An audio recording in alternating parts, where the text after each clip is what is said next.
Hello guys, तो कैसे हैं आप सभी लोग। स्वागत है आप सभी का लूसीफर एक्सप्लेन चैनल में। तो गाइस, आपके प्यार और सपोर्ट की वजह से हम लोग बहुत जल्दी 50 के क्रॉस करने वाले हैं, इसीलिए हम अपने चैनल के ऊपर पहली Q&A वीडियो लेके आ रहे हैं। अगर आपको मुझसे रिलेटेड या चैनल से रिलेटेड कोई भी क्वेश्चन पूछना हो, आप कमेंट्स के अंदर #Q&A करके अपना क्वेश्चन पूछ सकते हैं। मैं उस Q&A वीडियो के अंदर सभी क्वेश्चन का आंसर करूंगा।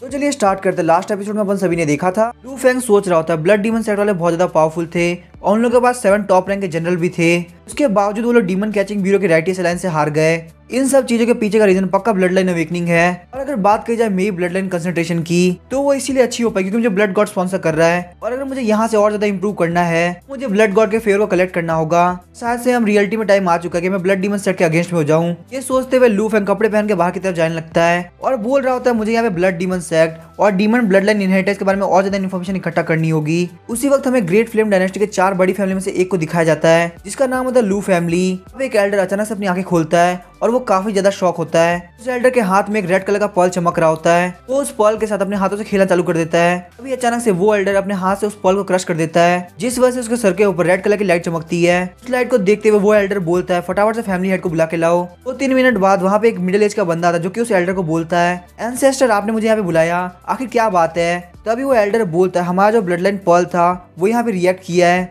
जिस बंदे की वजह से इस पर्ल के अंदर डिस्टर्बेंस हुई है वो यहाँ से 5000 किलोमीटर दूर रहता है। मुझे लगता है ये बंदा अपनी फैमिली का डिसेंडेंट है जिसने ड्रैगन गॉड ब्लड लाइन को अवेकन किया है। हालांकि ये अवेकनिंग एक लो लेवल की अवेकनिंग है। तभी वो एल्डर फैमिली हेड को बोलता है हमारी फैमिली के अंदर जो dragon God blood line awaken हुई है वो यहाँ से बाहर नहीं जानी चाहिए। फटाफट से हमारी फैमिली में से किसी को भेजो ताकि वो उसको वापस लेके आ सके। फैमिली हेड ये सुन के काफी ज्यादा शॉक होता है और बोलता है आप बता रहे कि वो बंदा यहाँ से 5000 किलोमीटर दूर ईस्ट के अंदर है। ये रीजन तो शायद से फिनिक्स ट्री काउंटी के अंदर आता होगा। लगता है वहाँ पे जो लू फैमिली के लोग हैं उनको हमारी फैमिली से निकाल दिया गया है। मुझे बिल्कुल नहीं लगता कि इतने टाइम बाद भी हमारे कोई डिसेंडेंट वहाँ पे हो सकते हैं। तभी वो एल्डर रिप्लाई करता है अभी उन लोगों के पास एक चांस है कि वो लोग हमारी फैमिली के अंदर वापस आ सकते हैं। ये हमारे मेन हाउस की तरफ से उन लोगों के लिए एक बहुत बड़ा फेवर होगा। चलो फटाफट यहाँ से किसी को भेज दो ताकि वो उस बंदे को लेके आए। एल्डर के सब बोलने के बाद फैमिली हेड बोलता है ठीक है एंसेस्टर, आप जैसा बोलेंगे वैसा ही होगा।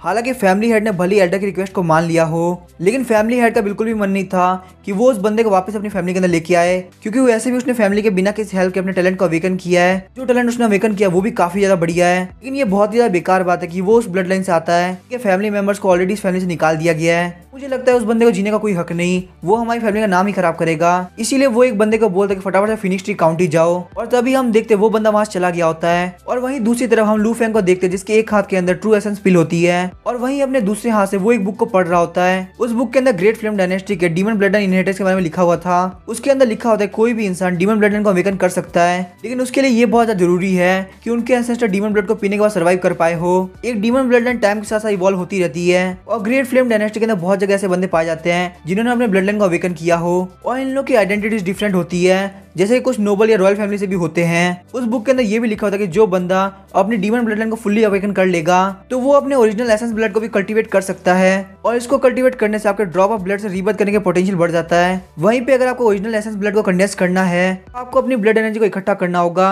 और ये जो प्रोसेस होती है वो काफी ज्यादा पेनफुल होती है। इसके अंदर आपका वाइटल एसेंस लगातार एक्सट्रैक्ट हो रहा होता है। ये वार्निंग देखने के बाद भी लू फेंग फटाफट ट्रू एसेंस पिल को खा लेता है। लू फेंग के दिमाग में बस ये चल रहा होता है एक एक्स्ट्रा लाइफ मिलने का चांस किसी भी पेन से बहुत ज्यादा है। उसके बाद लू फेंग वहाँ पे कल्टीवेट करना स्टार्ट कर देता है। कल्टीवेट करते हुए उसकी बॉडी के अंदर ब्लू ऑरा निकल रहा होता है। कल्टीवेट करने के बाद ही हम देखते हैं कि लू फेंग के फेस से पसीना आने लगता है। उस कल्टीवेशन टेक्निक को प्रैक्टिस करते हुए उसे काफी ज्यादा पेन फील हो रहा होता है। धीरे धीरे उसका ऑरा ब्लू से रेड होने लगता है। अचानक से लू फेंग अपनी आंखें खोलता है और काफी जोर से चिल्लाता है। उसका जो रेड ऑरा होता है वो और भी ज्यादा बढ़ गया होता है। लू फेंग वहाँ बिल्कुल भी होल्ड बैक नहीं कर पाता और जमीन के ऊपर गिर जाता है। हम देखते धीरे धीरे उसका ऑरा भी गायब हो रहा होता है। लेकिन तभी हम देखते अचानक से सामने एक रेड कलर का पर्ल अपीयर होता है जो कि लू फेंग के रेड कलर के ऑरा को एक जगह पे इकट्ठा करने लगता है। तभी अचानक से लू फेंग के सामने ब्लड रेड एसेंस का एक ड्रॉप आता है। लू फेंग वहाँ पे खुद को नहीं रोक पाता और उसको टच करते हुए सोच रहा होता है यहाँ पे सिर्फ एक ब्लड एसेंस की ड्रॉप की कॉस्ट मेरी आधी लाइफ है। तो आखिर वो ब्लड डीमन कितना ज्यादा पावरफुल हुआ कि उसके पास ऐसी 36 ड्रॉप्स है। सच में वो बंदा तो एक मॉन्स्टर है। तभी हम देखते हैं कि लू फेंग के डोर के ऊपर कोई नॉक करता है। फेंग अपने ओरिजिनल ब्लड एसेंस को एक जगह पे रख देता है और उस डोर को खोलने वाला होता है। जैसे ही डोर खुलता है हम देखते हैं वो कोई और नहीं बल्कि फैटी वैंग होता है। जब फैटी वैंग देखता है कि लू फेंग जमीन के ऊपर पड़ा हुआ है तो वो काफी ज्यादा पैनिक करने लगता है। फटाफट से आगे बढ़ते हुए लू फेंग की हेल्प करने लगता है और बोलता है ब्रदर लू आखिर यहाँ पे क्या चल रहा है, आप आगे जमीन पे कैसे गिर गए, आप तो यहाँ पे कल्टीवेट कर रहे थे ना। लू फेंग फैटी वैंग के कंसर्न को देख के बोलता है मैं बस यहाँ पे कल्टीवेट करते करते काफी ज्यादा थक गया था। इस बात से फैटी वैंग को काफी ज्यादा गलतफहमी हो जाती है और वो सोच रहा था ब्रदर लू आपको यहाँ पे कोई और बहाना सोचना चाहिए था। आपको क्या लगता है कि मैंने कभी लाइफ के अंदर कल्टीवेट नहीं किया? मुझे यहाँ पे समझ में आ चुका है कि हेवनली फ्रेग्रेंस पवेलियन से आने के बाद ब्रदर लू काफी ज्यादा थक गए होंगे, क्योंकि वैसे भी उन्होंने वहाँ पे काफी ज्यादा मेहनत जो करी है, वैसे ही मैंने भी कल काफी ज्यादा मेहनत करी थी, इसीलिए मुझे भी काफी ज्यादा थकान है। जब लू फेंग देखते कि फैटी वैंग इस तरीके से कुछ सोच रहा है तो वो उससे पूछता है तुम क्या सोच रहे हो। तभी फैटी वैंग अपनी रियलिटी के अंदर आता है और बोलता है ब्रदर लू मैं यहाँ पे आपको ये बताने के लिए आया था, आपको यहाँ पे डार्क माउंटेन काउंटी के अंदर रिपोर्ट करना है। और ही काफी ज्यादा डिससेटिस्फाइड है क्योंकि आप पिछले कुछ दिनों से सिर्फ और सिर्फ कल्टीवेट कर रहे हैं, चाहते कि आप डार्क माउंटेन काउंटी के अंदर फटाफट से रिपोर्ट करें। फैंग स्माइल करते हुए बोलता है ही फिंगुआ तुम सच में काफी ज्यादा कमाल के हो। तो काफी ज्यादा फ्रस्ट्रेटेड होगा क्योंकि उसे मेरी वजह से कोई क्रेडिट नहीं मिला। वैसे भी मीरा डीमन वाले इंसिडेंट की वजह से फैटी वैंग और जू फेंग को भी काफी सारे मेरिट पॉइंट मिले हैं। उन सारे मेरिट पॉइंट मिलने की वजह से उन्होंने अपने कल्टीवेशन के अंदर भी काफी ज्यादा इंप्रूवमेंट करी है। इसीलिए ही फिंग पक्का कोई ना कोई अपॉर्चुनिटी ढूंढ रहा होगा कि वो मुझे किसी न किसी चीज के अंदर फंसा सके। तभी हम देखते हैं कि लू फेंग बेड के ऊपर लेट जाता है और रेस्ट करने लगता है। उसको ऐसे लेटा हुआ देख के फैटी वैंग को कुछ भी समझ में नहीं आ रहा होता। फैटी वैंग बोलता है ब्रदर लू आखिर हमें कब निकलना चाहिए? और वहीं लू फेंग के ऐसे एटीट्यूड को देख के फैटी वैंग मन में सोच रहा होता है कि ये दोनों मिस्टीरियस रैंक के डीमन सोर्स एक दूसरे को कन्फ्रंट क्यों नहीं करते, ये बीच में मुझे क्यों फंसा के रख रहे हैं। इन दोनों के बीच में आने की वजह से मुझे काफी ज्यादा प्रॉब्लम हो रही है। फैटी वैंग की बातों को सुनकर लू फेंग अपना मुंह दूसरी तरफ घुमा लेता है, बोलता है कि हम लोग यहाँ से कहीं भी नहीं आने वाले, मैं तो बस यहाँ पे सोने के लिए जा रहा हूँ। लेकिन जैसे ही फैटी वैंग लू फेंग को कुछ बोलने वाला होता है, लू फेंग उसके ऊपर काफी ज्यादा चिढ़ जाता है और बोलता है फटाफट से यहाँ से निकल जाओ, मुझे यहाँ पे सोना है। अगर इस मैटर के बारे में आगे कुछ भी बोलना है तो तुम जाके ही फिंगर को बोल दे कि वो मेरे पास आए। उसके बाद लू फेंग फैटी वैंग की बात बोलने का इंतजार भी नहीं करता और जल्दी से वहाँ पे सो जाता है। फैटी वैंग बाहर से देखे काफी ज्यादा परेशान लग रहा होता है, लेकिन वही वो मन में सोच रहा होता है ब्रदर लू बहुत ही ज्यादा इंप्रेसिव है। अगर टैलेंट के मामले में देखा जाए तो वो हमसे काफी ज्यादा आगे है, लेकिन अगर बात आ जाए काम करने की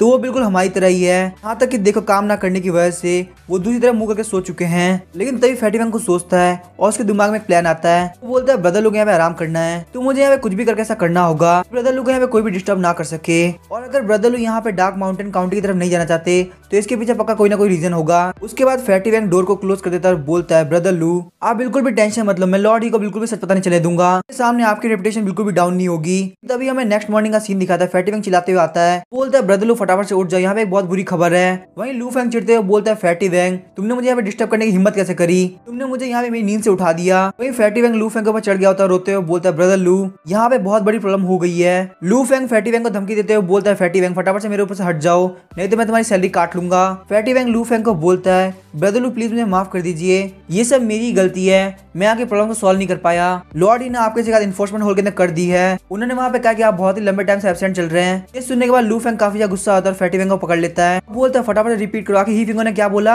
वहीं फैटी वैंग हेजिटेट करते हुए लू फेंग को सारी बातें बता देता है। लू फेंग फैटी वैंग को धक्का देता है और काफी जोर से चिल्लाता है आखिर उस कमीने ही फिंगर की हिम्मत कैसी मेरे बारे में ऐसा कहने की। लेकिन थोड़ी देर बाद लू फेंग खुद को शांत करते हुए सोचता है मेरी किस्मत यहाँ पे काफी अच्छी है कि मैंने मास्टर ली के साथ एक डील साइन कर रखी है। मैंने उनको ये कह रखा कि मैं उनकी तरह जेड ड्रैगन सीक्रेट रूम के अंदर जाऊंगा और यही वजह कि वो मेरे बिहाफ में जरूर कुछ अच्छा बोलेंगे। हालांकि फिर भी अगर ही फिंगर के कैरेक्टर की बात करी जाए तो मुझे पता वो मेरे खिलाफ किस लेवल पे जाके एनफोर्समेंट हॉल के अंदर शिकायत करेगा, तो शायद से मैं जितना सोच रहा हूँ ये चीज उससे ज्यादा खराब हो सकती है। तभी लू फेंग हाथों हाथ फैटी वैंग को बोलता है फटाफट से डार्क माउंटेन काउंटी की तरफ चलो।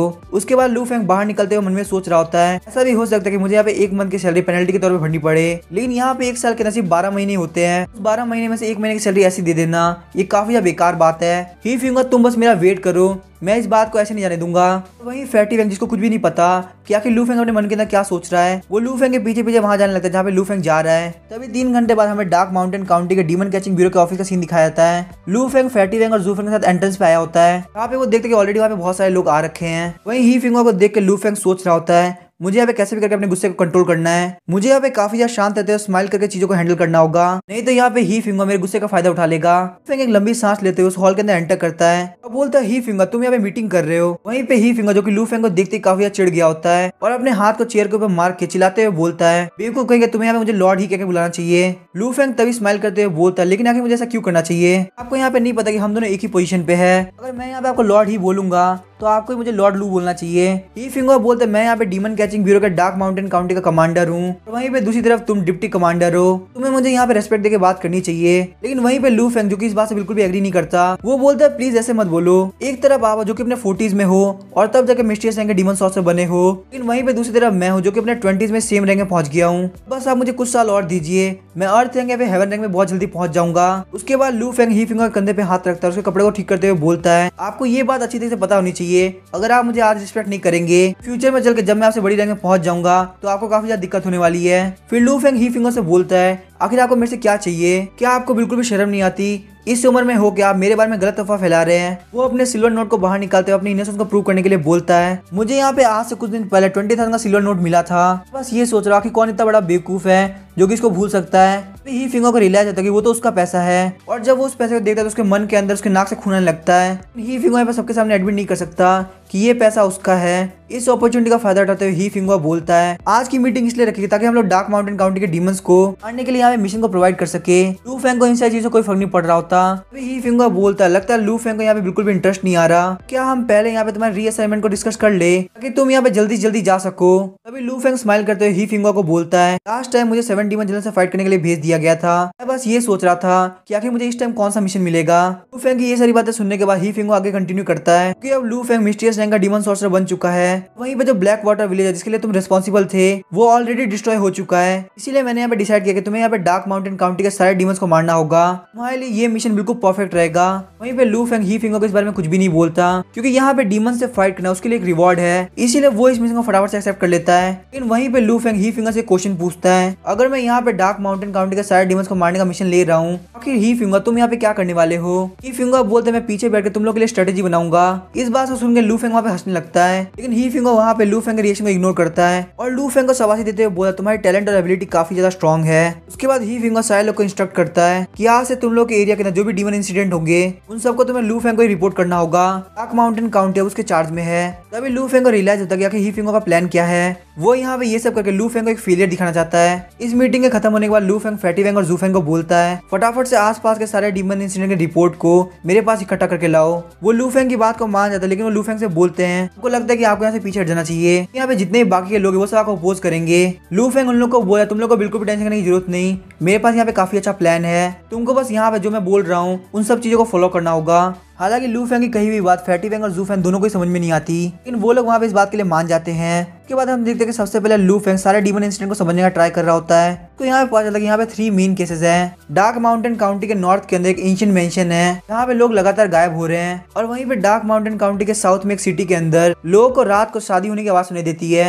वहीं पे किंगशी टाउन के अंदर एक बहुत ही गहरा पूल है जहाँ पे एक वुमेन और एक बच्चा वाटर डीमन की वजह से डूब चुके हैं। डीमन सॉर्सरर्स ने ऑलरेडी इस जगह को इन्वेस्टिगेट कर लिया है, लेकिन उनको कुछ भी हासिल नहीं हुआ। लू फेंग डिसाइड करता है कि वो यहाँ पे सबसे पहले वाटर डीमन के पास जाएगा। लू फेंग और उसकी टीम फटाफट से किंगशी टाउन के लिए निकल जाती है। वहाँ पहुंचने के बाद लू फेंग फटाफट से पूल के पास पहुंचता है, और लू फेंग जैसे उस पूल को इंस्पेक्ट करने वाला होता है फैटी वेंग उसको रोक लेता है और लू फेंग को बोलता है कि हमको यहाँ पे जल्दबाजी नहीं करनी चाहिए। जू फेंग भी लू फेंग को एडवाइस देता है, ये जो पूल है ये तालिस्मान को ब्लॉक करता है, वहीं पे जो सॉर्सरर के वेपन होते हैं वो भी इस पूल के अंदर काम नहीं करेंगे, तो इसीलिए हमारे लिए सबसे अच्छा ये रहेगा कि हम लोग कैसे भी करके जमीन के ऊपर फाइट करें। लेकिन जू फेंग जैसे अपनी बात को खत्म करता है वो देखते हैं उसका पूरा मुंह कपड़े से ढक चुका है, और वहीं पे वो लोग लू फेंग को देखते कि वो अपने कपड़े उतार के पूल के अंदर कूद चुका है। ये देखने के बाद फैटी वेंग जमीन में बैठ जाता है और अपने लिए कुछ स्नैक्स बाहर निकालता है और खाना स्टार्ट कर देता है। वहीं पे जू फेंग काफी ज्यादा परेशान हो रहा होता है। फैटी वेंग बोला, तुम इतना परेशान क्यों हो रहे हो? अब हम लोग यहाँ पे कुछ भी नहीं कर सकते, हमको बस यहाँ पे बॉस के बाहर निकलने तक का वेट करना होगा। हालांकि जू फेंग अभी भी लू फेंग के लिए काफी ज्यादा परेशान होता है। फैटी वेंग बोलता है, जू फेंग आखिर तुम इतना परेशान क्यों हो रहे हो? तुम्हें नहीं पता कि उनके पास वज्र बॉडी है, इसका कोई भी डीमन या मार्शल आर्ट कुछ नहीं बिगाड़ सकता। हमारे ब्रदर लू की कैपेबिलिटी बहुत ज्यादा है, उन्होंने यहाँ पे मेरे डीमन को हराया था, तुम्हें यहाँ पे रिलैक्स करना चाहिए।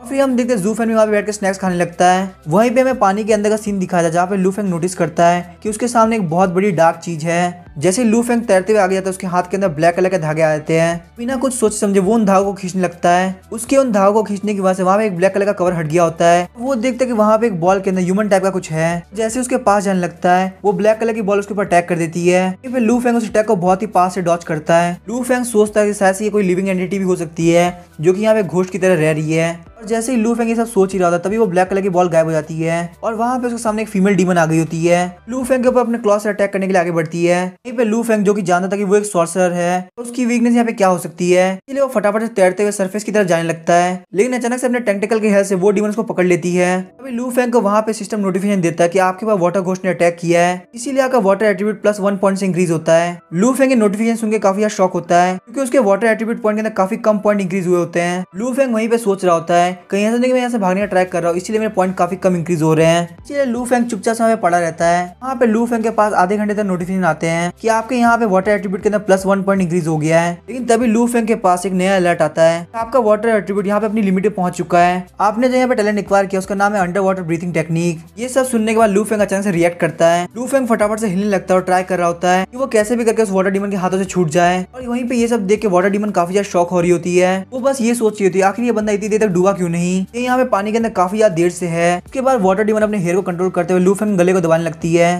ताकि वो यहाँ पे लू फेंग का गला दबा के उसको मार सके। लेकिन उस वाटर डीमन का बिल्कुल भी नहीं पता कि लू फेंग को बस इतना फील हो रहा है कि कोई अपने बाल से लू फेंग के गले को स्क्रैच कर रहा है। तभी अचानक से लू फेंग अपने गले को स्क्रैच करता है, गलती से वाटर डीमन का बाल वहाँ पे टूट जाता है। ये देखने के बाद वो वाटर डीमन काफी ज्यादा शॉक हुई होती है, सोच रही होती है आखिर ह्यूमन दूसरे लोगों से अलग क्यों है। ऐसा तो नहीं कि ये बंदा कोई ह्यूमन ना हो बल्कि एक डीमन हो। वहीं पे लू फेंग जो कि खुद को ऐसे दिखा रहा हो जैसे कि उसको कुछ हुआ ही ना हो। उसके बाद वो काफी स्पीड से वाटर डीमन की तरफ आगे बढ़ने लगता है। उसके बाद लू फेंग वाटर डीमन के बालों को पकड़ता है और अपने पैरों को बांध लेता है। वो यहाँ पे वाटर डीमन को ये भरोसा दिलाना चाहता था कि वो काफी ज्यादा स्ट्रगल कर रहा है और बस मरने वाला है। लेकिन वहीं पे वाटर डीमन को लू फेंग के इंटेंशन पता चल जाते हैं। वो लू फेंग के हाथ में बड़े बाल को तोड़ते हुए वहां से भागने लगती है। वाटर डीमन बोलते तुम्हें क्या लगता है कि मैं कोई बेवकूफ हूँ जो मुझे तुम्हारा नाटक पता नहीं चलेगा।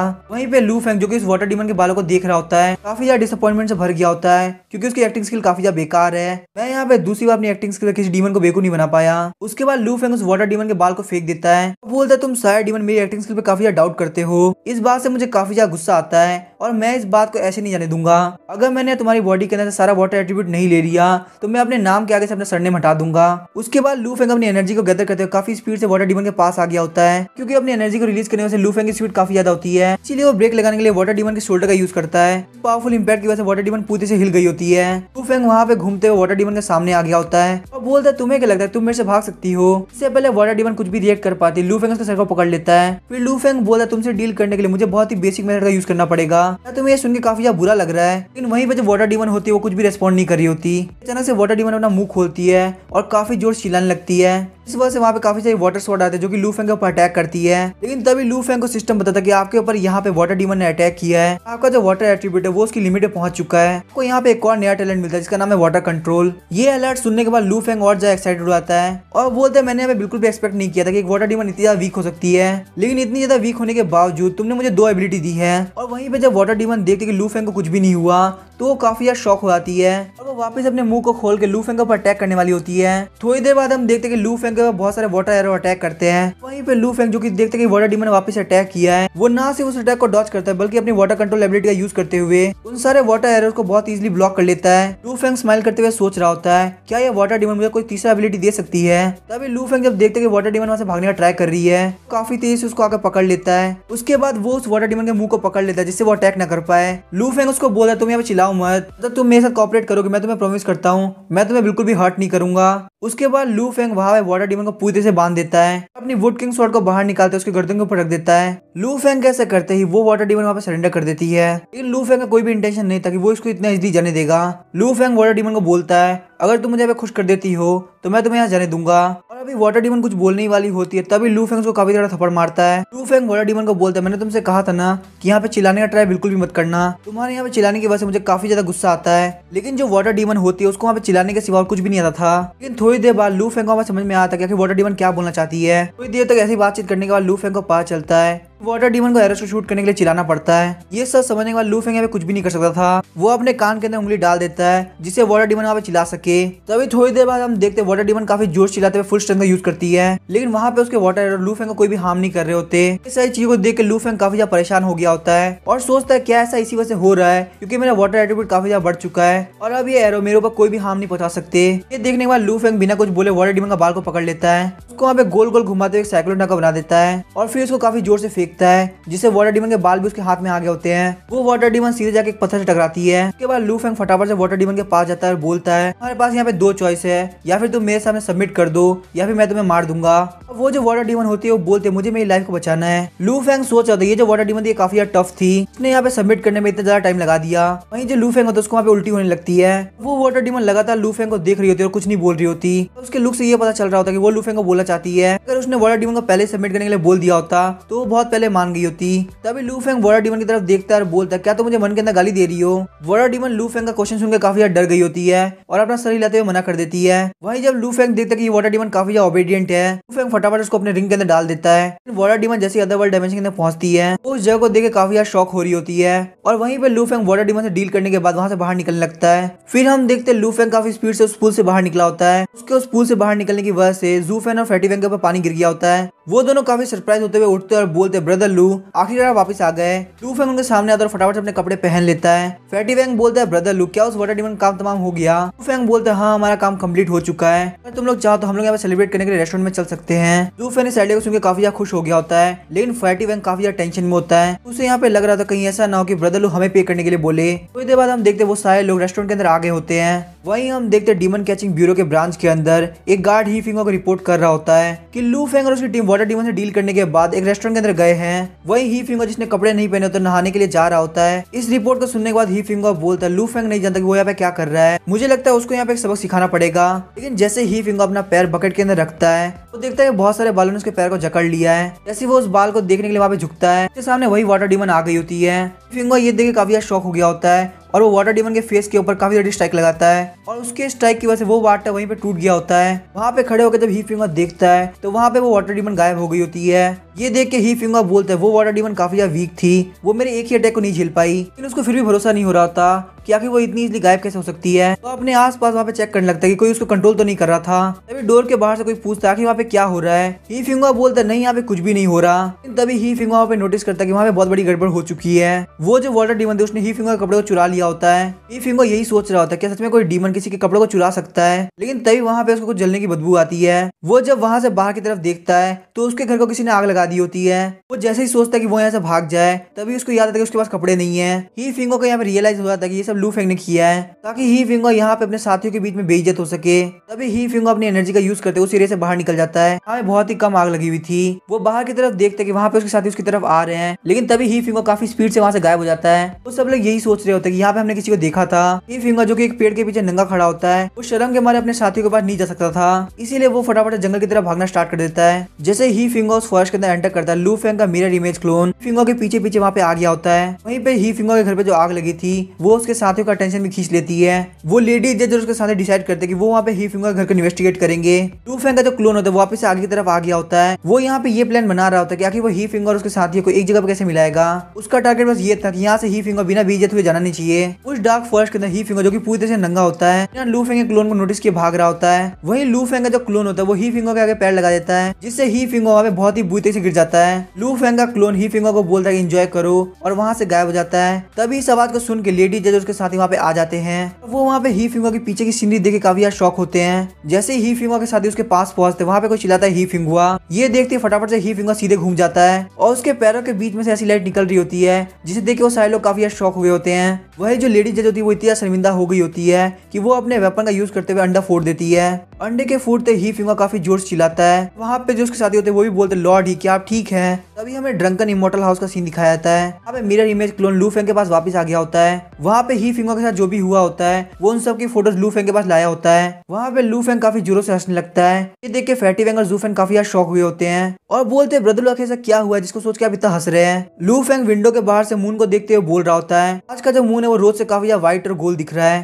तभी हम देखते हैं लू फेंग फैटी वेंग को बोला तुम्हें कल काफी ज्यादा मेहनत करनी पड़ेगी और ये बोल के वो वहाँ जाने लगता है। और वहीं फैटी वेंग सोच रहा होता है क्या मैंने यहाँ पे कोई गलती करी है जिससे ब्रदर लोग मुझसे गुस्सा है। आखिर वो मुझे ये क्यों बोले कि मुझे ज्यादा मेहनत करनी पड़ेगी, तो ऐसा तो नहीं कि मैं उनके बिल्कुल भी काम का नहीं रहा। तभी हमें next day demon catching bureau के ऑफिस का सीन दिखाया जाता है। फैटी वेंग वहाँ पे आके काफी यार शॉक हो गया होता है क्योंकि वो देखते हैं कि लू फेंग ऑलरेडी वहाँ प्रेजेंट है। लू फेंग वहाँ पे बार बार ही फिंगो का नाम लेकर वहाँ पे उसको ढूंढ रहा होता है। तभी लू फेंग को वहाँ पे एक बंदा दिखता है जिससे वो पूछता है आखिर ही फिंगो कहाँ पे है, मैंने सुना था उनके घर के अंदर आग लग गई है, वो यहाँ पे ठीक तो है ना। तभी वो बंदा बोलता है कि लॉर्ड ही को यहाँ पे सर्दी हो गई है क्योंकि वो पूरी नाइट बाहर थे। लू फेंग बोलता है क्या ही फिंगो बीमार हो चुके हैं, लेकिन आखिर वो कल की नाइट निकले क्यों, कल तो बहुत ज्यादा सर्दी थी, मुझे कल वहाँ पे उनको बोल देना चाहिए था कि कल वो ज्यादा कपड़े पहन के बाहर निकले। वहीं पे लू फेंग सोच रहा होता है लगता है कल के इंसिडेंट की वजह से ही फिंगो के ऊपर काफी बड़ा असर पड़ा है। तभी वो बंदा हंसते हुए बोलता है लॉर्ड लो आपने बिल्कुल सही कहा, हमें यहाँ पे ज्यादा कपड़े पहनने चाहिए। तभी लू फेंग बोलता है मुझे ऐसा क्यों लग रहा है तुम मुझसे कुछ छुपा रहे हो, आखिर कल रात को हुआ क्या था। सुन के वो बंदा काफी डर जाता है और बोलता है नहीं कल कुछ भी नहीं हुआ था। आते वो मन में सोच रहा होता है जब भी मैं काफी ज्यादा खुश होता हूँ तो मैं अपने मन की बातें बोल देता हूँ। मास्टर लोग कुछ भी बोलने से पहले नहीं सोचते तो इसीलिए अगर मैंने उनको ये बात बता दी तो वो इस बात का फायदा उठाते हुए लॉर्ड ही का मजाक उड़ाएंगे और इन सब के चक्कर में अगर उन्हें पता चल गया कि ये सब मैंने बताया है तो मैं बहुत बड़ी प्रॉब्लम में फंस जाऊंगा। तभी वो बंदा वहां जाते हुए बोलता है लॉर्ड लू मैं यहाँ चलता हूँ, मुझे वैसे भी अपनी वाइफ के साथ डिनर पे जाना है। लू फेंग बोला चलो ठीक है, अगर तुम्हें जाना है तो तुम जा सकते हो, मुझे इसके अंदर कोई प्रॉब्लम नहीं है। उस बंदे के जाने के बाद लू फेंग सोच रहा होता है लगता है ही फिंगर से अभी बंदे काफी ज्यादा डरते हैं, चलो छोड़ो इससे क्या ही फर्क पड़ता है, वैसे ही मेरे पास इससे इंपॉर्टेंट मैटर बाकी है। तभी लू फेंग फैटी वैंग को बोलता है मैं तुम्हें यहाँ पे एक मिशन देने वाला हूँ। ये सुनने के बाद फैटी वैंग काफी ज्यादा शॉक होता है और बोलता है ब्रदर लू क्या आप मुझसे गुस्सा नहीं है। लू फेंग बोलता है लेकिन आखिर मैं तुमसे गुस्सा क्यों होऊंगा। फैटी वैंग बोलता है नहीं नहीं कोई बात नहीं, अगर आप मुझसे गुस्सा नहीं थे तो बहुत अच्छी बात है, वैसे बताइए आखिर आप मुझे क्या मिशन देने वाले हैं। लू फेंग बोलता है तुम्हें ही फिंगर के ऊपर नजर रखनी पड़ेगी कि आखिर वो आजकल क्या कर रहा है, और तुम्हें जैसे कुछ भी पता चलेगा तुम फटाफट से आकर मुझे बता देना, ये काम करने की वजह से मैं तुम्हारा मंथली बोनस काफी ज्यादा बढ़ा दूंगा। सुनने के बाद फैटी वैंग काफी ज्यादा खुश होता है और बोलता है ठीक है मैं काम करने के लिए तैयार हूँ। उसके बाद हम देखते हैं लू फेंग डार्क माउंटेन काउंटी के साउदर्न रीजन के अंदर आ गया होता है। वहाँ पे काफी देर घूमने के बाद लू फेंग काफी ज्यादा चिढ़ गया होता है। लू फेंग बोलता है मैं यहाँ पे इतनी देर से घूम रहा हूँ, मैंने शायद से इस जगह का 3 से 4 बार चक्कर लगा दिया होगा, तो मुझे यहाँ पे एक भी डीमन नहीं मिला, आखिर यहाँ पे हो क्या रहा है। तभी हम देखते वहाँ पे वही रेड मास्क वाला डीमन बैठा होता है और बोलता है हम दोनों को यहाँ पे मिलना काफी किस्मत की बात है, तो क्यों ना हम दोनों यहाँ पे आराम से बैठ के चाय पिए और बातें करें। लू फेंग उस बंदे को देख के काफी ज्यादा शॉक होता है और सोच रहा होता है थोड़ी देर पहले जब मैं यहाँ से गुजरा था तब यहाँ पे कोई भी प्रेजेंट नहीं था, लगता है इस बंदे की टेक्निक मेरे से काफी ज्यादा बढ़िया है, ये यहाँ पे खुद को बहुत इजीली कंसील कर सकता है। तभी लू फेंग उसको ग्रीट करते हुए बोलता है क्या मैं आपसे पूछ सकता हूँ आखिर सीने का नाम क्या है। तभी वो रेड मास्क वाला डीमन बोलता है तुम मुझे पू डांडेलियन बोल सकते हो। ये नाम सुनने वाला लू फेंग सोच रहा होता है क्या सच में कोई नाम है पू डांडेलियन, ये नाम मैंने आज से पहले कभी नहीं सुना। तभी अचानक से उसको कुछ याद आता है और वो बोलता है 1 मिनट रुको, 7 डीमन जनरल के बॉस थे पू याओ, उनका भी नाम यही था। लू फेंग सोचता है मेरी किस्मत तो काफी अच्छी है जो मुझे ये डीमन यहीं पे मिल गया, अब लगता है मैं यहाँ पे और ज्यादा स्ट्रेंथ गेन करने वाला हूँ। तभी लू फेंग पू याओ को बोलता है जहाँ तक मैं सीने को जान पा रहा हूँ आप 7 डीमन जनरल के बॉस पू याओ हो। पू याओ बोलता है काफी अजीब बात है, 2 साल बाद भी लोगों ने मुझे याद करके रखा हुआ है। वहीं पू याओ मन में सोच रहा होता है ये बंदा तो एक ऑर्डिनरी इंसान है, बाकी शैडो डीमन का क्लोन इससे कैसे हारा। तभी लू फेंग बोलता है लगता है तुम शैडो डीमन से कुछ खास पावरफुल नहीं हो, क्योंकि तुम रियल पू याओ हो, इसलिए तुमने शैडो डीमन को तो देखा ही होगा जो मुझसे डर के भाग गया। क्या आपसे शैडो डीमन ये नहीं बोला कि मुझे पॉइजनस ड्रिंक काफी ज्यादा पसंद है। तभी लू फेंग उस ड्रिंक को वहीं पे गिरा देता है और बोलता है ऐसा नहीं है मैं इस ड्रिंक को इसलिए नहीं पी रहा क्योंकि मुझे पॉइजन से काफी ज्यादा डर लगता है, लेकिन बस मुझे यहाँ पे पीने का मन नहीं है। मेरा आपसे मिलना पक्का मेरे लिए डेस्टिनी हो, लेकिन आपका मेरे से मिलना पक्का कैलेमिटी है। क्या आपको यहाँ पे समझ में आ रहा है कि आप कितनी बड़ी प्रॉब्लम में फंस चुके हो। वो यार बोलता है भले ये कैलेमिटी हो या डेस्टिनी ये सिर्फ और सिर्फ तुम्हारे ऊपर डिपेंड करता है, तब तक तुम इनविंसिबल ना हो। ये बात सुनकर लू फेंग काफी ज्यादा शॉक हो जाता है और बोलता है ये जो लिरिक्स ये तो मेरे वर्ल्ड की है, कहीं ऐसा तो नहीं कि पू याओ भी मेरी तरह एक ट्रैवलर हो। फिर वो पू याओ के आसपास घूम के बोलने लगता है मुझे बता के ऑड और इवन में क्या अंतर होता है, hydrogen helium lithium boron carbon क्या होता है, तुम्हें पता है पाई की वैल्यू क्या होती है। ये बात सुनकर पू याओ काफी ज्यादा चिढ़ जाता है और बोलता है ये फालतू बात करना बंद करो। तभी हम देखते लू फेंग अपनी एनर्जी को रिलीज करते हुए बोलता है लगता है तुम कोई ट्रैवलर नहीं हो, तो भी मरने के लिए तैयार हो जाओ। तभी पू याओ भी चिढ़ते हुए बोलता है मैं भी तुम्हें यहाँ पे मारने के लिए आया था, लेकिन मैंने अपना माइंड चेंज कर दिया है। लेकिन इससे पहले वो अपनी बात कंप्लीट कर पाता लू फेंग उसके ऊपर अटैक कर देता है। लू फेंग के अटैक की वजह से वहाँ पे काफी सारा धमाका होता है, लेकिन हम देखते लू फेंग के इस अटैक से पू याओ को कुछ भी नहीं हुआ होता। उसने अपने आसपास एक सील क्रिएट कर ली होती है जिससे वो काफी इजीली उस फ्लेम से बच गया होता है। पू याओ बोलता है लू फेंग अटैक करना बंद करो, मैं यहाँ पे तुम्हारे लिए एक डील लेके आया हूँ, ये डील तुम्हारे लिए काफी फायदेमंद होने वाली है, इसीलिए मुझे लगता है हमें बैठ के बात करनी चाहिए। लू फेंग बोलते फिर फटाफट से बताओ, अगर मुझे वो डील पसंद आई तो मैं तुम्हें छोड़ दूंगा, लेकिन अगर मुझे डील पसंद नहीं आई तो मैं तुम्हें पक्का से मार देने वाला हूँ। पू याओ बोलता है मुझे तुम्हारे अंदर से ब्लड गॉड की फीलिंग आ रही है, लेकिन वो ब्लड गॉड तुम्हारे सोल के अंदर प्रेजेंट नहीं है, इसका मतलब तुमने ब्लड गॉड को पूरी तरह से एब्जॉर्ब कर लिया है। तभी हम देखते हैं लू फेंग पू याओ के ऊपर अटैक करने के लिए आगे बढ़ता है और बोलता है अगर तुम्हारे पास बस इतना ही बोलने के लिए है तो मैं तुम्हें बिल्कुल भी नहीं छोड़ने वाला। और तभी हम देखते हैं पू याओ लू फेंग का हाथ पकड़ लेता है और बोलता है मेरी बात ध्यान सुनो, आज से 2 साल पहले डीमन कैचिंग ब्यूरो ने राइटियस अलायंस बनाई, वो वहाँ में ब्लड डीमन के 36 ड्रॉप को तबाह नहीं कर पाए, और यही वजह कि जब तक उनकी ड्रॉप्स रहेगी तब तक ब्लड डीमन को कोई भी तबाह नहीं कर सकता।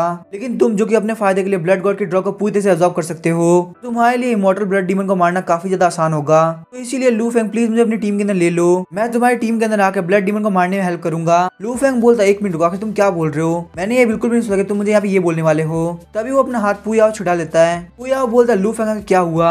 लू फेंग बोलता है मैं ट्रेटर के साथ काम नहीं करता, तुम्हें यहाँ पे पहले से पता कि मैं ब्लड गॉड ड्रॉप को एब्जॉर्ब कर सकता हूँ, इसीलिए तुम यहाँ पे चाहते कि मैं ब्लड डीमन साइड की तरफ हो जाऊँ। लेकिन तभी हम देखते पूया बोला तुम मुझे पूरी तरह से गलत समझ रहे हो, मैं यहाँ पे बिल्कुल भी नहीं चाहता कि तुम ब्लड डीमन सेट को ज्वाइन करो। लू फेंग बोला तुम ब्लड डीमन का सबसे ज्यादा वफादार इंसान हो और तुम यहाँ पे नहीं चाहते कि ब्लड डीमन वापस जिंदा हो, बल्कि तुम ये चाहते कि ब्लड डीमन मारा जाए। पूया बोलता तुमने बिल्कुल सही कहा, ब्लड डीमन ने मुझे यहाँ पे 2 साल से स्लेव बना रखा है। मैं उसे बहुत पहले से ही मारना चाहता था, लेकिन मेरे अंदर उतनी पावर नहीं थी कि मैं उसको मार सकूं।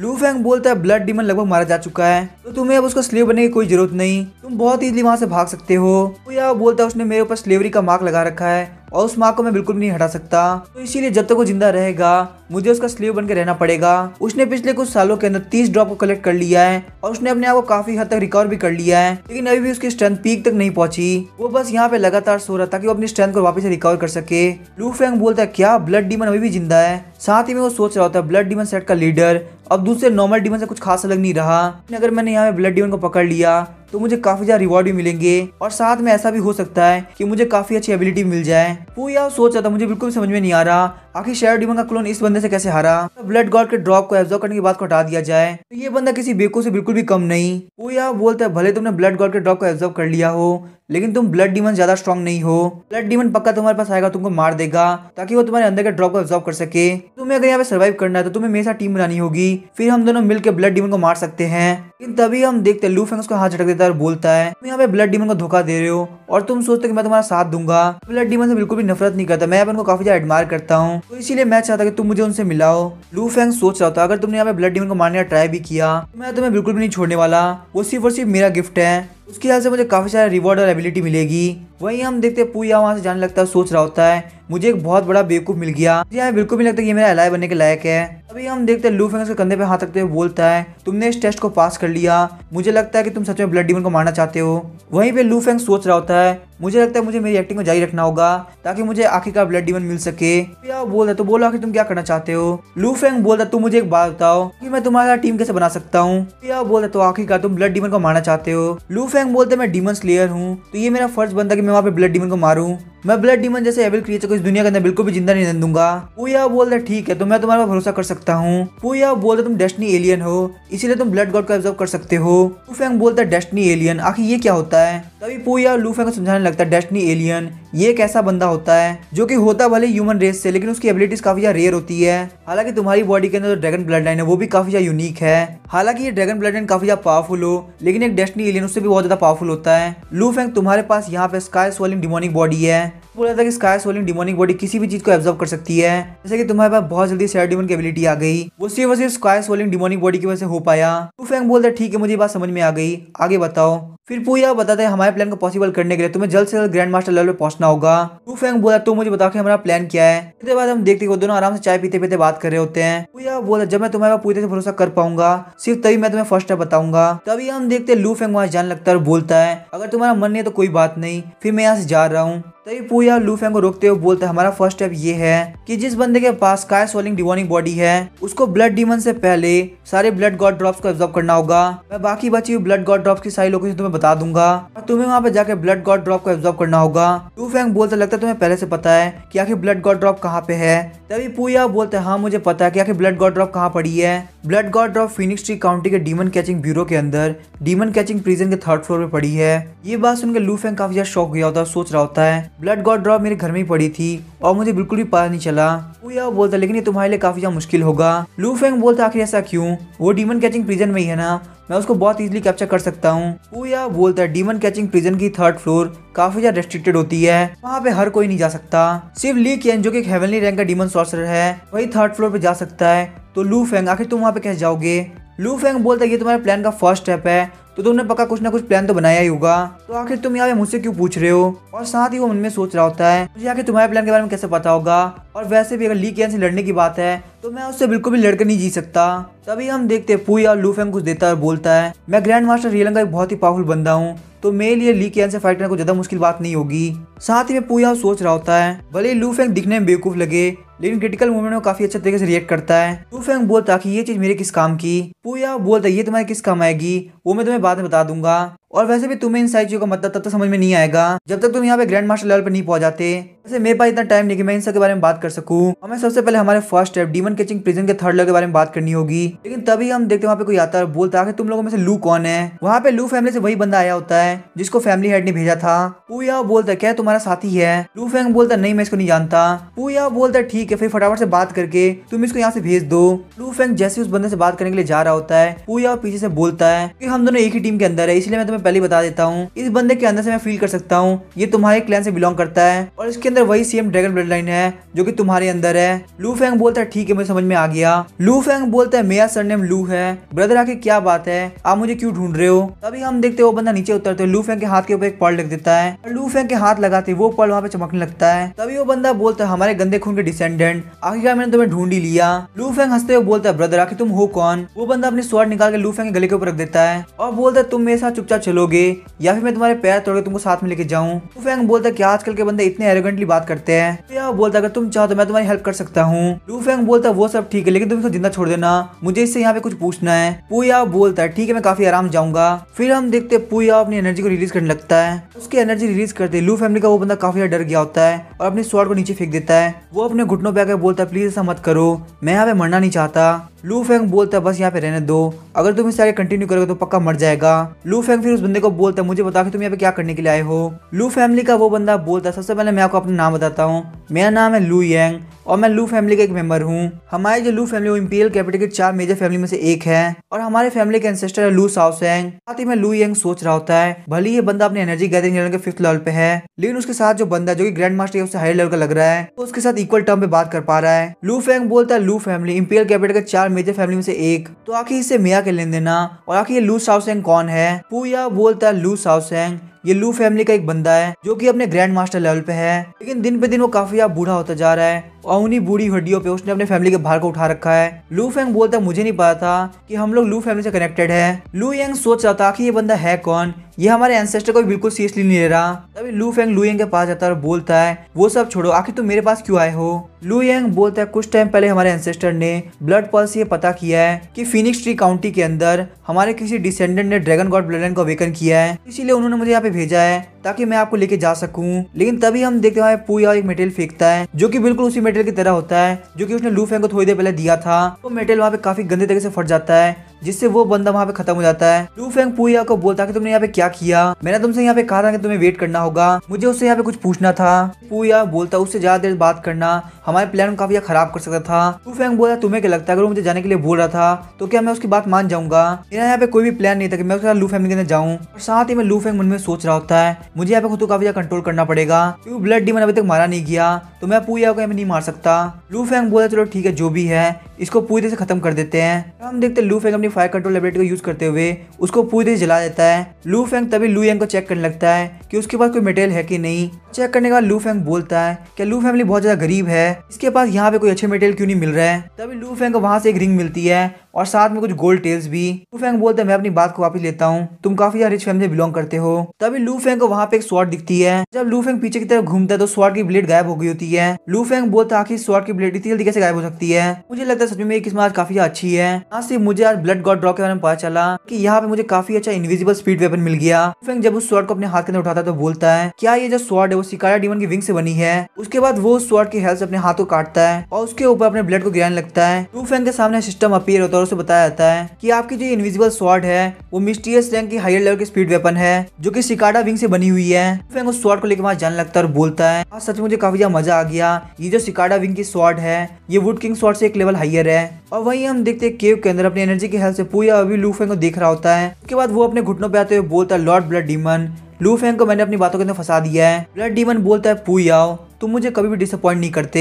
पूया बोलता है ये सब तो मेरे सबऑर्डिनेट का काम था क्योंकि वो बंदा लू फैंग काफी ज्यादा अजीब है वो यहाँ पे मेरे सबऑर्डिनेट से कंट्रोल नहीं हुआ इसीलिए वहाँ पे उसे कंट्रोल करने के लिए मुझे जाना पड़ा। ब्लड डीमन बोलता है वो पक्का ब्लड गॉड ड्रॉप के लिए जाएगा तुम्हें बिल्कुल भी टेंशन करने की जरूरत नहीं तुम्हारा प्लान पक्का से काम करेगा। पूया बोलता है लॉर्ड ब्लड डीमन आखिर आप इस बात पे इतने श्योर कैसे हैं। ब्लड डीमन बोलता है स्काई सोलिन डिमोनिक बॉडी की एक दिक्कत ये है कि एक बार अगर उसने किसी चीज को डिवार करना स्टार्ट कर दिया तो उसको हर बार उससे पीछे चीज चाहिए होगी। जितनी ज्यादा उसको पीछे चीज मिलती जाएगी उतना ज्यादा उसका डिजायर बढ़ता जाएगा क्योंकि लू फैंग ने यहाँ पे ब्लड गॉड ड्रॉप को एब्जॉर्ब कर लिया है इसीलिए वो पक्का आगे और ब्लड गॉड ड्रॉप को एब्जॉर्ब करना चाहेगा, क्योंकि उसे यहाँ पे इससे ज्यादा प्रीशियस चीज नहीं मिलेगी। तो बस यहाँ पे एक चीज का ध्यान रखना है कि वो हमारे प्लान को सही से फॉलो करे। तुम्हारी एक्सीलेंसी पे मैंने कभी भी शक नहीं किया, क्योंकि तुम आज तक कभी गलत हुए ही नहीं। वो बंदा कोई ऐसा है जिसको तुम्हारे सबऑर्डिनेट भी एडमायर कर रहे हैं, तो तुम्हें यहाँ पे काफी ज्यादा ध्यान रखना होगा। अभी हम देखते लू फेंग वापस अपने घर आ गया होता है और वहाँ पे लू यांग की रिंग के अंदर से वो सारी चीजों को निकाल रहा होता है। उसे वहाँ पे एक मैजिकल पावर की बुक मिलती है जो कि लू फैमिली की होती है। उसको पढ़ने का लू फेंग बोल रहा था लू फैमिली काफी अजीब है, उनके पास यहाँ पे सिर्फ ड्रैगन का ब्लड है और वो खुद को बार बार ड्रैगन कहते हैं। सच में लगता है जो बड़ी फैमिली वो काफी बड़े धोखे के अंदर जी रही है। तो अभी हम देखते हैं वहाँ पे लू फेंग के पास में ब्लड डीमन की तरफ से एक लेटर आता है। उसमें लिखा होता है लू फेंग मेरा जो मटेरियल है वो सिर्फ एक डायरेक्शन के अंदर ट्रेवल कर सकता है। और मेरी बात ध्यान सुनो, आज से 3 दिन बाद रात के अंदर वहाँ पे एक डीमन को भेजूंगा जो कि ली केन को वहाँ से दूर भेज देगा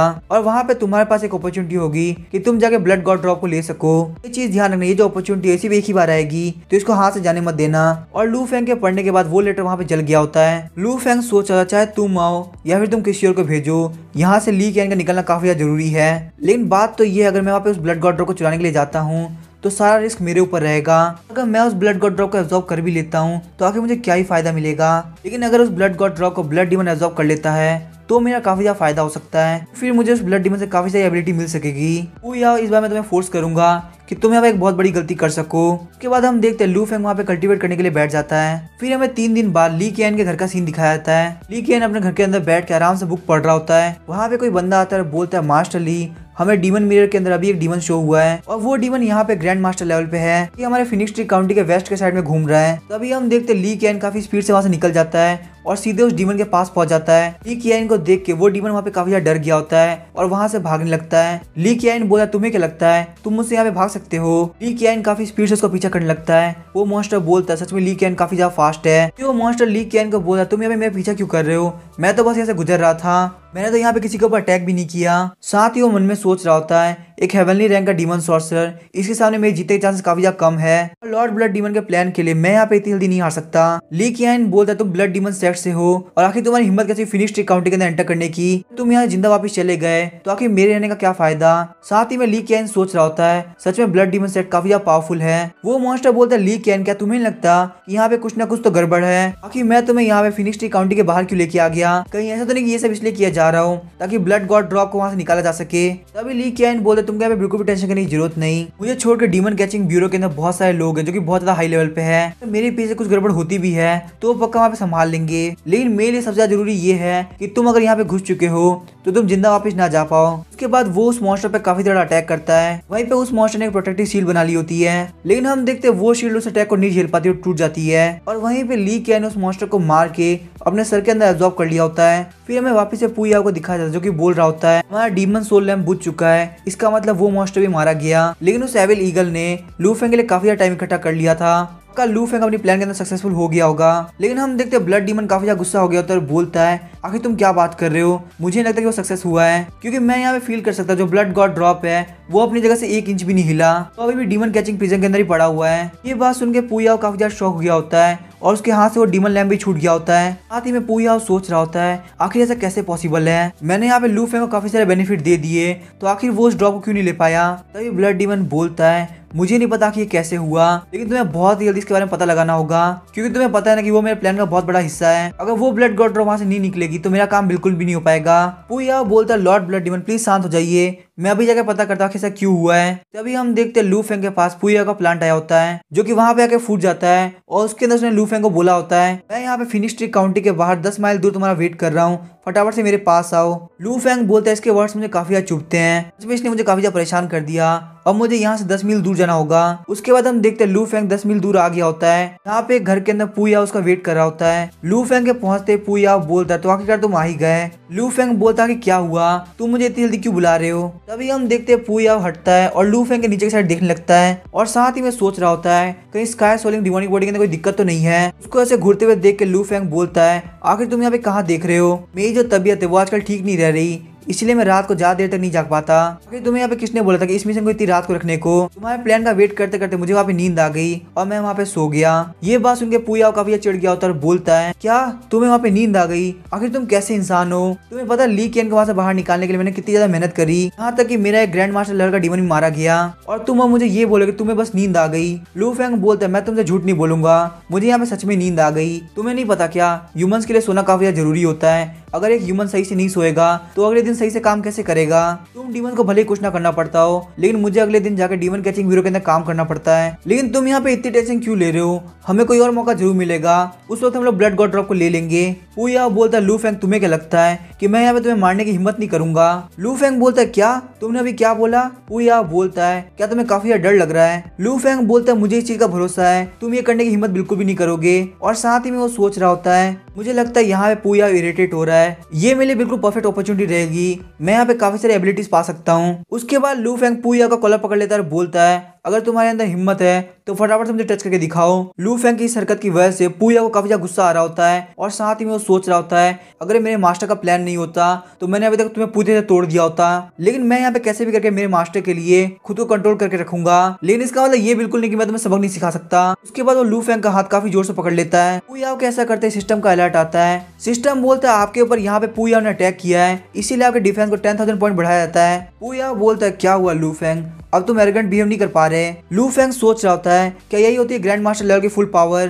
पूया की लिमिट इससे भी बहुत ज्यादा है। उसके बाद हम देखते हैं लू फेंग पूया का मास्क हटाते हुए उसके मुंह के अंदर थूक देता है। इस बात से पूया को काफी गंदा फील हो रहा है। लू फेंग बोलता है, अब मुझे बताओ आखिर किसको यहाँ पे डर लग रहा है? पूया काफी चिढ़ जाता है और लू फेंग को काफी बुद्धि से मारने लगता है और बोलता है, लू फेंग आज मैं तुम्हें जिंदा नहीं छोड़ूंगा। यहाँ पे लू फेंग के पॉइंट्स लगातार इंक्रीज हो रहे होते हैं। तभी सिस्टम लू फेंग को बताता है कि आपका जो डिफेंस है वो लिमिट पे पहुंच चुका है, इसीलिए यहाँ पे आपकी अनब्रेकेबल वज्र बॉडी को अपग्रेड किया जाएगा। और साथ ही में यहाँ पे डिटेक्ट किया गया कि आपके पास ड्रैगन ब्लड लाइन और ब्लड रीबर्थ है, तो आपकी जो अनब्रेकेबल वज्र बॉडी है वो सब उनके साथ इन्फ्यूज हो सकती है। उसके बाद हम देखते हैं लू फेंग के पास सिस्टम की तरफ से एक और नोटिफिकेशन आती है, जिसमें सिस्टम लू फेंग को कांग्रेचुलेट करते हुए बोलता है, आपको यहाँ पे ब्लैक ड्रैगन इमॉर्टल बॉडी मिलती है जो कि उसकी एलिमेंट्री लेवल पे है। लू फेंग सोच रहा था, ब्लैक ड्रैगन इमॉर्टल बॉडी सच में तो काफी ज्यादा बढ़िया है। फिर हम देखते हैं पूया लू फेंग को एक और पंच मारता है और सिस्टम लू फेंग को बताता है कि आपके डिफेंस पावर के अंदर 1000 पॉइंट को ऐड किया गया है। उसके बाद सिस्टम लू फेंग को कांग्रेचुलेट करते हुए बोलता है, आपकी स्ट्रेंथ, डिफेंस, स्पीड और फिजिक्स सबको इंप्रूव कर दिया गया है और अब जो आपकी स्पीड है वो बिल्कुल भी आपकी कमजोरी नहीं रही। पूया बोलता है, लू फेंग क्या तुम्हें मार खा के मजा आ गया?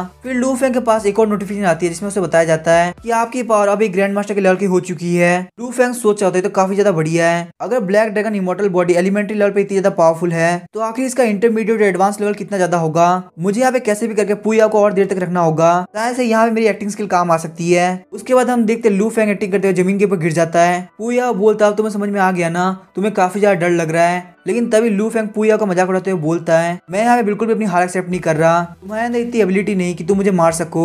उसके बाद हम देखते हैं पूया लू फेंग को और मारने लगता है और सिस्टम लगातार लू फेंग को नोटिफिकेशन दे रहा होता है कि आपके डिफेंस को लगातार 1000 पॉइंट से इंक्रीज किया जा रहा है। वहाँ पे मारते मारते हम देखते हैं कि घर भी काफी हद तक टूट गया होता है। उसके बाद हम देखते हैं पूया बोलता है, लू फेंग बताओ आखिर तुमने क्या सोचा है, क्या तुम यहाँ पे मेरे साथ कोऑपरेट करोगे या फिर तुम और मार खाना चाहते हो? तभी लू फेंग बोलता है, पूया क्या तुम्हारा गेम फिनिश हो चुका है? मैं अभी भी इस बात पर टिका हुआ हूँ कि तुम मुझे यहाँ पे बिल्कुल भी नहीं मार सकते, तुम्हारे अंदर इतनी एबिलिटी नहीं है। ये बात सुन के पूया काफी ज्यादा शॉक हो गया होता है। लू फेंग बोलता, आखिर ऐसा किसने कहा कि मैं तुम्हारे साथ कोऑपरेट नहीं करूंगा? लेकिन यहाँ पे मेरी दिक्कत बस यही है कि मैं किसी भी बात से कन्विंस नहीं होता। अगर तुम मुझे यहाँ पे मार मार के जान भी ले लेते तो भी मैं तुम्हारी बातों से कन्विंस नहीं होता। मैं यहाँ पे हर रात को टाइम से सोने के लिए चला जाता हूँ, तो अगर तुम्हारे प्लान को आगे बढ़ाना है और तुम चाहते कि मैं कोऑपरेट करूँ तो तुम्हें अपने प्लान को मेरे अकॉर्डिंग रखना होगा। पूया बोलता है, आज से 3 दिन बाद यहाँ पे ओरिजिनल प्लान इंप्लीमेंट होना स्टार्ट हो जाएगा। लू फेंग बोलता है, क्या हुआ तुम अभी जा रहे हो, क्या तुम मुझे और नहीं मारोगे? पूया वहाँ जाते हुए सोच रहा होता है, ये बंदा काफी अजीब है, ये मुझसे यहाँ पे इतनी देर से मार खा रहा है पर इसके शरीर के ऊपर एक भी निशान नहीं है। एक बात तो पक्की कि मास्टर के प्लान खत्म होने के बाद इसको यहाँ पे मारना काफी जरूरी हो जाएगा, क्योंकि फ्यूचर के अंदर काफी बड़ी प्रॉब्लम हो सकता है। उसके वहां जाने के बाद लू फेंग देखते कि वहाँ पे एक बोतल पड़ी हुई है। लू फेंग सोचता ही तो वही जगह जहाँ पे पूया खड़ा था, क्या इसका मतलब ये है कि पूया ने मेले छोड़ा है? उसके बाद जब लू फेंग उस लिक्विड को सूंघता है तो बोलता है, लगता है काफी हाई लेवल की मेडिसिन है, अगर मैं इसको यहाँ पे बेचता हूँ तो मेरे को काफी सारे पैसे मिल सकते हैं। उसके बाद हम देखते हैं पूया वापस ब्लड डीमन के पास आ गया होता है है और बोलता है लॉर्ड मुझे पता चल गया कि आखिर रीजन क्या था। ब्लड डीमन बोलता है फटाफट से मुझे एक्सप्लेन करो कि आखिर उसके वहाँ पे ना जाने का रीजन क्या था। पूया बोलता है लास्ट नाइट इसीलिए वो वहाँ पे नहीं गया था क्योंकि उसे अपने घर के अंदर नींद आ गई थी। ब्लड डीमन बोलता है क्या उसके ऊपर कोई इल्यूजन का यूज किया गया था या फिर उसे कोई ड्रग दिया गया था। पूया बोलता नहीं ऐसा कुछ भी नहीं है, उसे बस वहाँ पे नींद आ गई थी। तभी हम देखते हैं ब्लड डीमन बोलता है सच में लू फेंग काफी इंटरेस्टिंग इंसान है और अगर हम लोग को यहाँ पे अपने एनिमी को हराना है तो सबसे पहले अपने एनिमी को समझना होगा।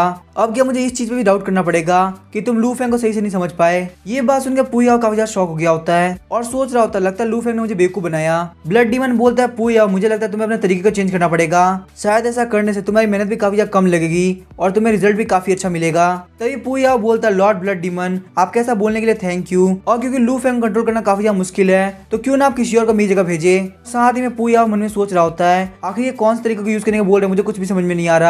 ब्लड डीमन बोलता है लू फेंग के पास स्काई सोलिंग डिमोनिक बॉडी है जिसकी हेल्प से अगर वो ब्लड गॉड ड्रॉप को जाकर डिवॉल्व भी कर लेता है तो भी उसको कोई प्रॉब्लम नहीं होगी और वो बहुत इजीली वहां से उसको लेके आ जाएगा। मैं अपनी बॉडी कंट्रोल को खो चुका हूँ और यही वजह कि मेरी पावर बहुत ज्यादा कम बची है और मुझे यहाँ पे लिविंग बींग्स को डिवॉल्व करके काम चलाना पड़ रहा है। पूया बोलता है ठीक है आप जैसा बोल रहे वैसा ही होगा। ब्लड डीमन बोलता है पूया तुम जानते हो कि मेरा पेशेंस काफी ज्यादा कम है, तुम अगर यहाँ पे मल्टीपल टाइम फेल होगे तो उसको मैं बिल्कुल भी टॉलरेट नहीं कर पाऊंगा। मुझे अगले 3 दिन के अंदर ये न्यूज सुनाई देनी चाहिए कि लू फेंग वहां से ब्लड गॉड ड्रॉप को लेके आ गया। पूया बोलता लॉर्ड ब्लड डीमन मुझे समझ में आ गया, मैं बिल्कुल ऐसा ही करूंगा। तभी हमें डीमन कैचिंग ब्यूरो के ऑफिस का सीन दिखाया जाता है। वहाँ पे लू फेंग एक बंदे से पूछते हुए जा रहा होता है कि आखिर मुझे मास्टर ली ने क्यों बुलाया है। तो वो बंदा बोलता है मुझे नहीं पता कि मास्टर ली ने आपको क्यों बुलाया है, आप खुद जाके देख लीजिए और अगर यहाँ आपके और मास्टर ली के बीच में कोई दिक्कत हो तो आप प्लीज मुझे बीच में मत लाना। हम देखते वो जो डिसाइपल होता है वो गेट खोलता है और बोलता है मास्टर ली लू फेंग यहाँ पे आ चुका है। लू फेंग अंदर एंटर करता है और बोलता है मास्टर ली आखिर आपने मुझे क्यों बुलाया। मास्टर ली बोलते नौटंकी करना बंद करो, मेरे यहाँ पे सामने एक मास्टर बैठे हुए हैं। तभी लू फेंग बोलता आखिर ओल्ड मैन है कौन, और वहीं वो ओल्ड मैन बोल रहा था मिस्टर ली कि यही लू फेंग इसके बारे में आप बात कर रहे थे। मास्टर ली बोलते लू फेंग बदतमीजी करना बंद करो, यहाँ पे बिल्कुल भी ऐसी गलती मत करो कि मुझे तुम्हें दूसरी वार्निंग देनी पड़े। तभी लू फेंग बोलता है मास्टर ली अगर आप मुझसे ऐसे बात करेंगे तो आखिर हम बहुत देर तक कॉपरेट कैसे कर पाएंगे, आपको तो पता है ना कि हमें यहाँ बहुत दूर तक चलना है। और हम देखते लू फेंग कैसे बिहेव की वजह से मास्टर ली काफी चिढ़ रहे होते हैं। लू फेंग बोलता है बाकी सब छोड़ो, पहले मुझे बता कि ये ओल्ड मैन है कौन। मास्टर ली बोलते ये डानी सेट के लीडर है जिनका नाम है मास्टर डैन क्यूसेंग और ये एल्केमी के अंदर एक मास्टर है और इनको ही मैंने यहाँ पे तुम्हारे टीचर के तौर पे चुना है। नेक्स्ट ईयर तुम डानी सेट के अंदर जाओगे और मास्टर डैन से एल्केमी सीखोगे, इस तरीके से तुम्हारी जेड ड्रैगन सीक्रेट रिलम के लिए बहुत अच्छी प्रैक्टिस भी हो जाएगी। मास्टर ली सोच रहे होते हैं अगर इसको जेड ड्रैगन सीक्रेट रिलम के अंदर नहीं जाना होता तो मैं इसको इतनी देर तक एंड्योर नहीं करता। इसमें लू फेंग ने काफी ज्यादा एरोगेंसी की हद कर दी है। लू फेंग बोलता है मुझे ऐसी फालतू जगह पे नहीं जाना, मुझे मेरा डीमन कैचिंग ब्यूरो काफी ज्यादा बढ़िया लगता है। साथ ही में लू फेंग सोच रहा होता है मैं अपने डीमन को छोड़ के कहाँ जाऊंगा और अगर मैं यहाँ पे डीमन कैचिंग ब्यूरो से बाहर निकल गया तो आखिर पूया मुझे कैसे ढूंढेगा। मास्टर ली बोलते लू फेंग तुम ऐसा नहीं बोल सकते। लू फेंग बोलते अगर आप मुझे फोर्स करेंगे तो मैं अभी कभी ये कॉन्ट्रैक्ट तोड़ दूंगा। मास्टर डैन बोलते आप लोग फाइट करना बंद करो। मास्टर ली शांत होते हुए बोलते लू फेंग तुमने यहाँ पे डिसाइड तो कर ही लिया है कि तुम्हें जेड ड्रैगन सीक्रेट रिलम के अंदर जाना है तो आखिर तुम मेरी बात क्यों नहीं मान रहे। अगर तुम मास्टर डैन से एल्केमी नहीं सीखोगे तो तुम्हें यहाँ पे बहुत ज्यादा प्रॉब्लम आने वाली है। लू फेंग बोलता है एल्केमी सीखने के लिए मुझे किसी भी टीचर की जरूरत नहीं, अगर आप मुझे बुक प्रोवाइड कर देंगे तो मैं खुद से एल्केमी सीख लूंगा। इस बात से मास्टर डैन काफी चिढ़ गए होते हैं, बोलते तुम्हें क्या लगता है कि एल्केमी इतनी आसान है, एल्केमी के अंदर बहुत सारे सीक्रेट और ट्रिक होती है, इसको आप बिना एक टीचर के नहीं सीख सकते। तभी लू फेंग काफी एरोगेंसी से बोलता है आपने जो भी बोला मैं वो बिल्कुल भी नहीं सुन पाया, आप एक बार वापस रिपीट कर सकते हैं। तभी मास्टर डैन बोलते हैं मास्टर ली प्लीज मुझे माफ कर दीजिए लेकिन आपका जो जीनियस स्टूडेंट है वो काफी ज्यादा एरोगेंट है और इसको यहाँ पे ऐसा लगता है कि मैं इसको कुछ भी नहीं सिखा सकता, तो मुझे लगता है मुझे यहाँ जाना चाहिए। और ये बोल के मास्टर डैन वहाँ जाने लगते हैं। तभी हम देखते हैं लू फेंग बोलता है ओल्ड मैन क्यों ना हम लोग एक बेट लगाए, तुम मुझे किसी भी एलेक्सी को बनाने की रेसिपी दो और मैं उसको हाथों हाथ तैयार करता हूँ, अगर मैं उस एलेक्सी को सही से बना पाया तो मैं जीता और अगर मैं उसको नहीं बना पाया तो तुम जीते। मास्टर डैन बोलते लेकिन ऐसा क्यों होगा, तुम क्यों जीतोगे और मैं क्यों हारूंगा। लू फेंग बोलता क्या तुम यहाँ पे गैम्बलिंग में भरोसा नहीं करते। तभी मास्टर डैन बोलता तुम्हारे कपड़े देखो, तुमको देखकर बिल्कुल भी नहीं लगता कि तुम्हारा बैट लगाने के लिए कुछ है भी। तभी हम देखते लू फेंग मास्टर के हाथों में एक पिल की बोतल दे देता है और जब मास्टर डैन उस पिल को चेक करते हैं तो वो काफी ज्यादा शॉक हो गए होते हैं। उसके बाद लू फेंग बहुत सारी पिल की बोतल फेंकने लगता है। मास्टर डैन बोलते सारी पिल काफी ज्यादा हाई लेवल की है, इन सभी का प्राइस तो बहुत ही ज्यादा होगा। लू फेंग बोलता क्या है तुम्हारे लिए इनफ है या फिर मैं और निकालूं। वहीं पे मास्टर ली सोच रहे होते हैं आखिर इसके पास इतने हाई लेवल के एलिक्सिर कहां से आए। मास्टर डैन काफी ज्यादा खुश हो गए और बोलते हैं मुझे लगता है इतना इनफ रहेगा। लू फेंग बोलते मेरी तरफ से तो हो गया, ओल्ड मैन अब तुम बताओ आखिर तुम बेड पे क्या लगाने वाले हो। मास्टर डैन वो सारी एलिक्सिर की बोतल मास्टर ली को दे देते हैं और बोलते प्लीज आप इन एलिक्सिर का ध्यान रखिए, इनको तो मैं ही घर लेके जाने वाला हूँ। और उसके बाद मास्टर अपने पास एक बहुत बड़ा कॉल्ड्रन बाहर निकालते हैं। उसके बाद वो बोलते ये जो कॉल्ड्रन है इसके अंदर 7 मिस्टीरियस ट्रू फायर है। हालांकि इसके अंदर जो फायर है वो काफी ज्यादा जेंटल है, इसको हम लोग बिल्कुल भी फाइट के अंदर यूज नहीं ले सकते, लेकिन एलेक्सी को रिफाइन करने के लिए फायर काफी ज्यादा काम आती है। कीज 1 कॉल्ड्रॉन एक अर्थ रैंक का लो लेवल का स्पीड वेपन है। इसके अंदर से जो भी पिल बनती है वो काफी ज्यादा वैल्यूबल होती है। मास्टर डैन बोलते हैं मैं यहाँ पे इसको बेड पे लगाता हूँ। वहीं पे मास्टर ली सोच रहे होता है अगर लू फेंग यहाँ पे हार जाता है तो मुझे यहाँ पे लू फेंग को सिखाने के लिए और कोई तरीका ढूंढना पड़ेगा। अब चाहे वो तरीका कितना ज्यादा हार्ड और इजी हो, मुझे ये करना ही पड़ेगा। मास्टर डैन बोलते कॉमन एलेक्सिर बनाना तो काफी ज्यादा आसान होता है, और अगर मैं तुम्हें यहाँ पे उसकी रेसिपी देता हूँ तो तुम बहुत इजीली बना लोगे। ये जो मेरे पास रेसिपी, ये मेरे सेट की बहुत पुरानी रेसिपी है और इसके बारे में यहाँ पे वर्ल्ड के अंदर किसी को भी नहीं पता। लू फेंग उस बुक को ले लेता है और बोलता है मेरे पास लेकिन यहाँ पे कोई भी मटेरियल नहीं है और ना ही मेरे पास कोई कॉल्ड्रॉन है ताकि मैं उसके अंदर पिल बना सकूं। मास्टर डैन बोलते तुम मेरा कॉल्ड्रॉन यूज कर सकते हो और मेरे पास यहाँ पे इस पिल को बनाने के लिए मटेरियल पड़े हैं। लेकिन तभी हम देखते लू फेंग उस बुक को उनको दे देता है। ये देख के मास्टर डैन बोलता है कि तुम क्या कर रहे हो, कहीं इसका मतलब ये तो नहीं कि तुम इतने क्रिटिकल मोमेंट के अंदर गिव अप करना चाहते हो। लू फेंग बोलता है इसके अंदर जो भी प्रिस्क्रिप्शन लिखा हुआ है वो मेरे एक बार देखने से याद हो गया, तो इसीलिए अब मैं यहाँ पे इसको बनाने के लिए जा रहा हूँ। हम देखते लू फेंग उस कॉल्ड्रॉन के अंदर सारे मेटल डालना चालू कर देता है। लू फेंग को ऐसा करते हुए देख के मास्टर डैन सोच रहे होते हैं मुझे पहले लगा था ये बंदा काफी ज्यादा एरोगेंट है लेकिन सच में काफी टैलेंटेड होगा, पर अब मुझे देख के लग रहा है कि अच्छा ही कि मैं इसका टीचर नहीं बना, क्योंकि इसको पढ़ाने से मेरा नाम ही खराब होता। इन सब चीजों के लिए मुझे मास्टर ली ब्लेम भी नहीं करेंगे, लेकिन क्या होगा अगर हारने के बाद भी ये लड़का अपने हार मानने से मना कर दे, उस वक्त मास्टर ली क्या करेंगे। तभी हम देखते लू फेंग अपने फायर कंट्रोल एबिलिटी का यूज करते हुए फायर को एक्टिवेट करता है और उन सारे मटेरियल को फायर के साथ मिक्स करने लगता है। तो देर बाद लू फेंग बोलता है मेरा काम कंप्लीट हो गया। मास्टर डैन बोलता है अगर तुम्हारा एलेक्सी रेडी है तो मैं फटाफट से स्टॉप को चालू कर देता हूँ। हम देखते हैं मास्टर डैन से लेकर मास्टर ली सबकी नजर उसी कॉल्ड्रॉन पे होती है और तभी मास्टर डैन उस कॉल्ड्रॉन में कुछ देख के काफी शॉक हुए होते हैं। फिर लू फेंग वहाँ पे उन लोगों को पिल गिराना चालू करता है और गिनते गिनते वो लोग देखते कि उसके अंदर से 12 पिल बाहर निकल गई होती है और एंड में जब वो लोग देखते कि उसके अंदर से पूरी 14 पिल बाहर निकली है तो मास्टर डैन और मास्टर ली दोनों ही काफी ज्यादा शॉक हो गए होते हैं। मास्टर डैन सोचता है कि कैसे हो सकता है, मैं जो कि इतना एक्सपीरियंस्ड हूँ कोई मैक्सिमम एक बार में से 5 पिल बना सकता है, लेकिन इस लड़के ने यहाँ पे एक कॉल्ड्रॉन के अंदर पूरी 14 पिल बना दी और यहाँ पे एक छोटा सा हर्ब भी वेस्ट नहीं हुआ। ये बात तो बिल्कुल इम्पॉसिबल है। मास्टर डैन बोलते लू फेंग आखिर तुमने मेरे ऊपर इल्यूजन कब डाला, मुझे पक्का भरोसा है कि ये सब मैं इल्यूजन देख रहा हूँ। लू फेंग बोलता आखिर आप क्या बात कर रहे हैं, ये कोई इल्यूजन नहीं है, अगर आपको मेरे ऊपर भरोसा नहीं तो आप टेस्ट करके देख सकते हैं। मास्टर ली बोलते ये सारी फालतू बात करना बंद करो। अभी हम देखते हैं मास्टर डैन उसमें से एक पिल उठाते हैं और उसको खा लेते हैं। मास्टर डैन बोलते मुझे मेरे मुंह के अंदर काफी स्मूथ और मेलन जैसा टेस्ट आ रहा है, इसका स्मेल भी काफी ज्यादा अच्छा है। लेकिन उस पिल को खाने के साथ ही मास्टर डैन वहीं पे बेहोश हो गए होते हैं। ये देख के लू फेंग और मास्टर ली काफी ज्यादा शौक हो जाते हैं। लू फेंग बोलता है ओल्ड मैन फटाफट से उठ जाओ, मैंने यहाँ पे तुम्हारे साथ कुछ भी नहीं किया, तुम यहाँ पे मर नहीं सकते। मास्टर ली बोला क्या तुम जैसे सारे अल्केमिस्ट के पास एक ही जैसा मॉरल कैरेक्टर होता है, तुमको यहाँ पे क्या प्रूव करने के लिए सिर्फ यही टेक्निक मिली थी। उसके बाद हम देखते हैं मास्टर ली उसको एक पिल खिला देते हैं। उसके बाद मास्टर ली वहाँ पे उठ के बैठ जाते हैं। लू फेंग सोच रहा था ये ओल्ड मैन तो काफी बड़ा बेवकूफ है, सिर्फ एक एलेक्सी की रियलिटी को जानने के लिए इसने यहाँ पे उस एलेक्सी को खा लिया, जबकि उसको पता है कि काफी ज्यादा डेंजरस भी हो सकता है। अगर इस जैसा बंदा मेरा मास्टर बन गया तो ये मेरी इंटेलिजेंस के लिए बहुत बड़ी इंसल्ट होगी। मास्टर डैन बोल रहे होते हैं आखिर इस अर्थ के ऊपर तुमने ऐसा किया कैसे, ये करना तो बिल्कुल इम्पॉसिबल है, मैं जो कि इतने सालों से अल्केमी को परफॉर्म कर रहा हूँ, तुम आखिर मेरे सामने इतने बड़े कैसे हो सकते हो। उसके बाद हम देखते हैं मास्टर डैन लू फेंग को एक बोतल देते हैं जिसके अंदर रियलम ब्रेकिंग पिल होती है जो कि वो रियन से लेके आए थे।